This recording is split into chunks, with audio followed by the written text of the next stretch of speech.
ধর্ম যার যার উৎসব সবার, ধর্ম যার যার উৎসব সবার, যার যার উৎসব সবার, ধর্ম যার যার উৎসব সবার, ধর্ম যার যার আর উৎসব সবার। ধর্ম যার যার উৎসব সবার, ধর্ম যার যার উৎসব।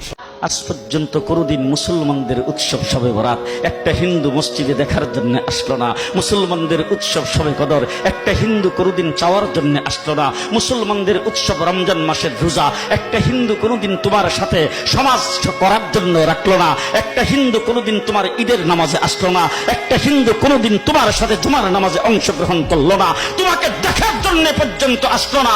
তার কারণ হলো হিন্দুরা মনে করে এটা মুসলমানের উৎসব, আর তুমি মুসলমান হইয়া হিন্দুর দুর্গা পূজায় কিভাবে গেলা? তোমার কি হয়ে গেল? তোমার কি লজ্জা শরম তুমি ধুয়ে ফেলে দিয়েছো? তোমার কি কোনো লজ্জা শরম নাই? লজ্জা শরম নাই? আবার কি সুন্দর বলতেছ, ধর্ম যার যার উৎসব সবাই।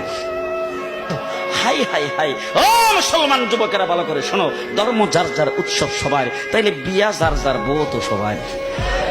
জি, বিয়ে যার যার বউ সবার, পুষ্কুনি যার যার মাস সবার, গাছ যার যার ফল সবার, ক্ষেত যার যার ফসল সবার, দোকান যার যার মাল সবার।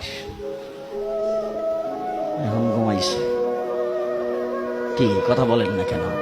তাহলে আমার দোকানের মাল যদি আমার হয়, আমার ক্ষেতের ফসল যদি আমার হয়, আমার গাছের ফল যদি আমার হয়, আমার গাছের নারিকেল যদি আমার হয়, আমি বিয়ে করলে বউ যদি আমার হয়, মুসলমান আমার পুষ্কুনির মাছ যদি আমার হয়, তাইলে ধর্ম যার উৎসব তার।